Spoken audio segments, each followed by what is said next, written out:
Après 2 échecs et pour montrer la voie une fois de plus, Benzema face à Ederson. Benzema, qu'il est gros, Karim Benzema. Il en fallait dans le monde pour tenter ce geste-là, Bipey, pour tenter cette panenka.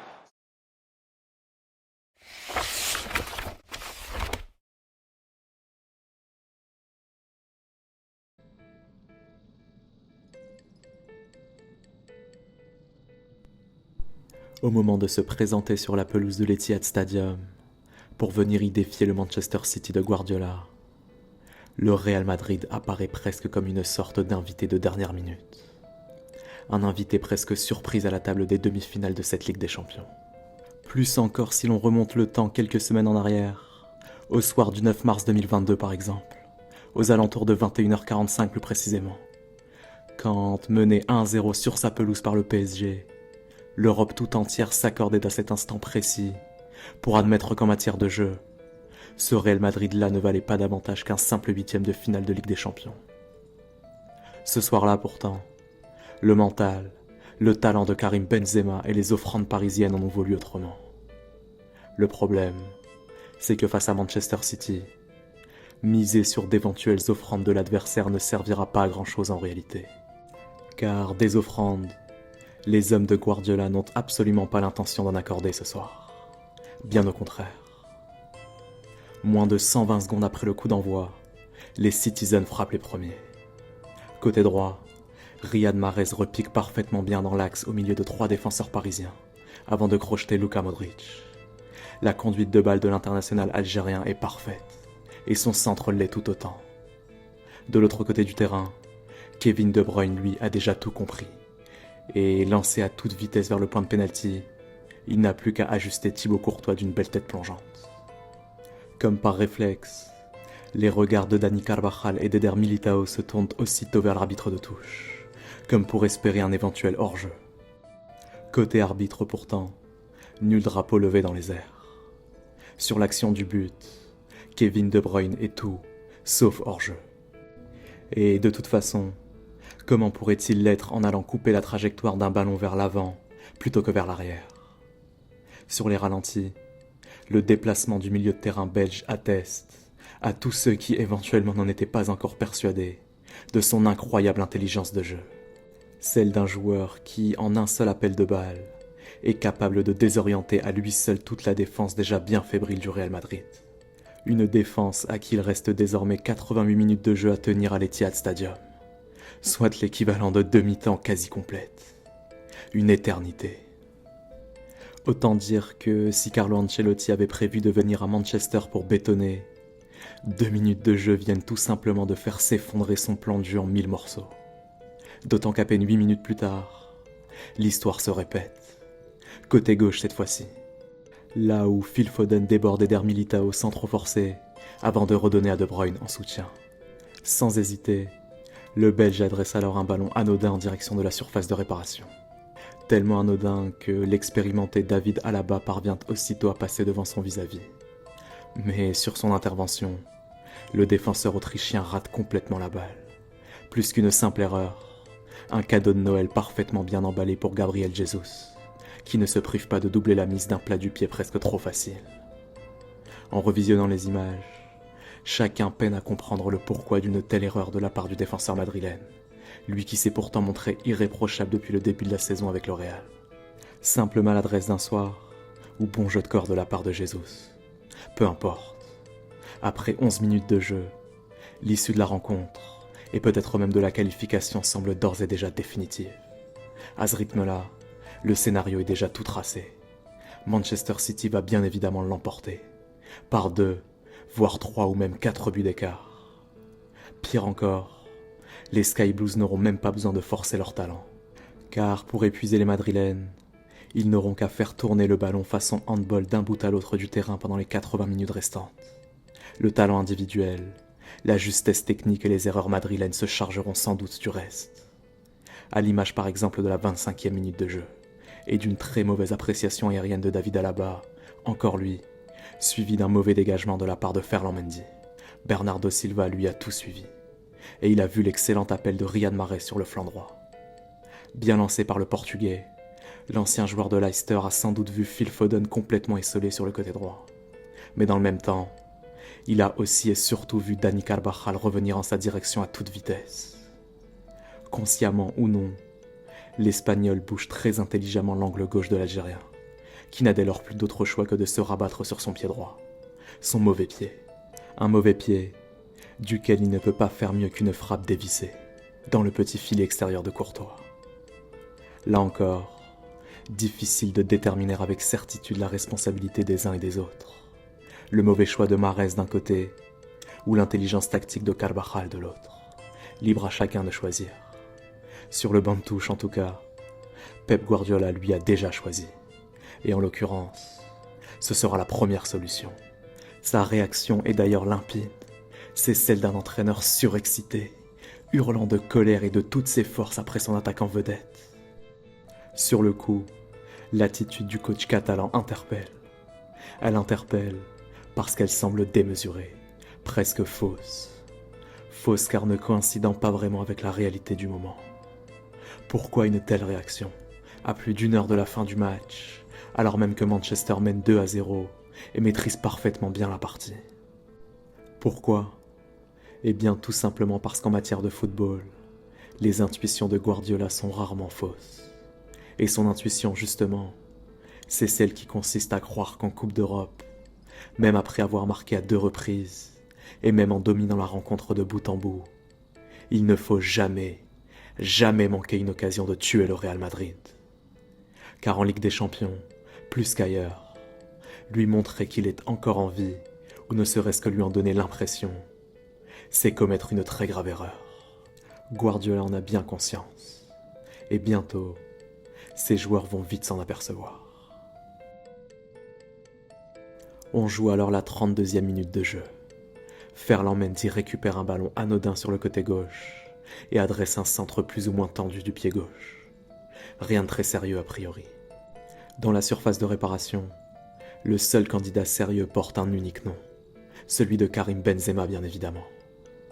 Le ballon de Mendy n'est pas forcément très bon certes, mais qu'importe. L'attaquant français n'a que faire de ce genre de considération.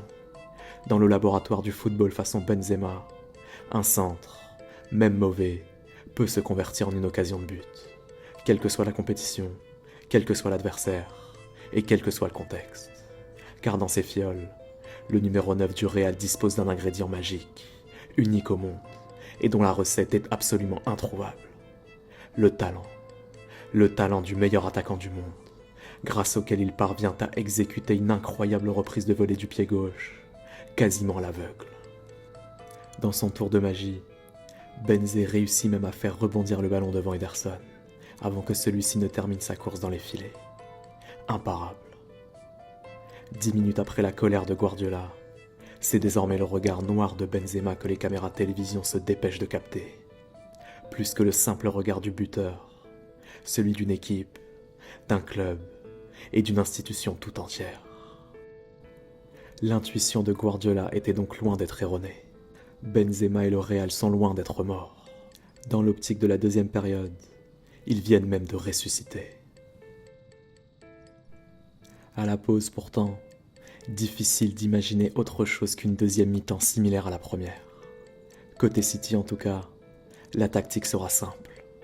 Attaquer et faire circuler le ballon, comme d'habitude. Il n'y a que par le jeu que les hommes de Guardiola pourront s'en sortir ce soir. Côté Madrid en revanche, les certitudes sont bien moins nombreuses. S'en sortir par le jeu, oui, peut-être. Avec Modric, Kroos et Valverde au milieu du terrain, le Real a les moyens d'y parvenir. Mais comment imposer son jeu face à une équipe qui culmine à plus de 60% de possession de balle? Et comment y parvenir, alors même que depuis les 8e de finale, jamais le Real n'a-t-il vraiment semblé supérieur à son adversaire d'un point de vue du jeu? Alors essayer de s'en sortir par le talent individuel, à commencer par celui de Benzema, oui, peut-être bien. Toutes ces questions, qui sans doute fusent une à une dans l'esprit des supporters madrilènes, semblent en réalité totalement absentes de celui d'Ancelotti. Sur son banc de touche, l'habituelle décontraction du coach italien est proprement déconcertante. Elle ne coïncide absolument pas avec la situation objective du Real depuis le début du match. c'est-à-dire celle d'une équipe bousculée dans tous les compartiments du jeu. Plus encore à l'aube de la deuxième période, quand, à peine 2 minutes après le coup d'envoi, Eder Militao se trouve complètement face à Riyad Mahrez et laisse filer l'attaquant algérien face au but. Cette fois-ci, Dani Carvajal est beaucoup trop en retard pour venir boucher l'angle. Alors sans hésiter, Mahrez ajuste avec précision Courtois de son pied droit. Avec précision, ou presque. À quelques centimètres près, le geste était parfait. Mais c'est bien le poteau, puis la cuisse de Carvajal sur la reprise de Foden qui viennent de sauver le Real Madrid. Et de lui accorder un sursis. Un sursis et rien d'autre. Car au fond, le troisième but Citizen n'est qu'une question de temps. Si Mahrez n'a pas pu l'inscrire cette fois-ci, alors quelqu'un d'autre s'en chargera d'ici peu. Fernandinho par exemple, qui d'une inquiétante facilité déborde tranquillement Ferland Mendy avant de déposer un caviar sur le crâne de Phil Foden. Cette fois-ci, Guardiola peut légitimement exulter. Sans l'ombre d'un seul doute, son équipe est largement supérieure à celle d'Ancelotti, et l'avantage de 2 buts d'écart, plus que mérité. Et à moins d'offrir au Real l'occasion de revenir, il ne risque pas de diminuer. Pas ce soir. Sur le bord du terrain, Guardiola toujours lui refuse néanmoins d'accorder à ses joueurs un quelconque instant de répit. Debout dans sa zone technique, l'Espagnol guette la moindre erreur de leur part. Personne n'est à l'abri, du plus jeune au plus expérimenté. Pas même Fernandinho, littéralement mystifié par la feinte de corps géniale du Brésilien Vinicius, à hauteur du rond central. L'ailier madrilène est encore loin du but d'Ederson, certes, mais Guardiola a déjà tout compris. Fou de colère là encore, il sait qu'il est d'ores et déjà trop tard. Il sait que dans une poignée de secondes à peine, Vinicius aura déjà parcouru la moitié du terrain qui le sépare d'Ederson et qu'il n'aura plus qu'à cadrer sa frappe pour réduire la marque. Guardiola sait, et une fois de plus, Guardiola a raison. Après l'éclair de Benzema en première mi-temps, vient donc celui de Vinicius Junior en deuxième. La célébration du Brésilien est quasi automatique, les lèvres immédiatement déposées sur l'écusson du Real Madrid, comme un moyen d'exprimer, presque par un réflexe vital, son amour inconditionnel de la Maison Blanche. Même pour un non-supporter du Real, force est d'admettre que les images, du but comme de la célébration, sont tout simplement magnifiques. Aucun doute, quand il est à ce point-là créateur d'émotions, le football est sûrement, au-delà des millions d'euros, le plus beau sport du monde. Parenthèse fermée. Pour en revenir au terrain, City semble désormais beaucoup moins sûr de son fait. Fatigue et fébrilité mentale obligent. Les Sky Blues en viennent même à abandonner par moments la possession. A l'inverse, dans le dictionnaire footballistique des joueurs du Real, les notions de fébrilité mentale et de fatigue n'existent pas. C'est même tout le contraire en réalité. D'un seul coup, les hommes d'Ancelotti donnent l'impression d'avoir été réveillés par la réduction du score, comme s'ils venaient enfin de se décider à imposer leur jeu. Les exploits individuels de Benzema et de Vinicius ont fait la moitié du travail. Un éventuel sursaut collectif s'occupera du reste. Oui, peut-être. Sauf que sur la pelouse, le Real Madrid n'a pas l'apanage du talent individuel ce soir. Côté City, un milieu de terrain plutôt discret peut se vanter d'en avoir lui aussi. Il se nomme Bernardo Silva, et à la 74e minute de jeu, c'est lui qui, sur une action confuse, expédie un bijou du pied gauche dans la lucarne de Thibaut Courtois. Confuse, parce que sur la faute dont a été victime Zinchenko, l'arbitre a failli siffler avant de laisser l'avantage. Mais un bijou, parce que la frappe du Portugais est aussi soudaine que puissante, d'une précision chirurgicale. 4-2 pour City. Si l'on en juge par la physionomie du match, le score est plutôt mérité pour les Mancuniens. Mais si l'on en juge par la force de caractère des Madrilènes et par leurs exploits individuels, il apparaît presque sévère. À seulement 15 minutes de la fin de la rencontre, difficile pourtant d'envisager un énième retour de leur part. Physiquement, la rupture est proche, d'un côté comme de l'autre.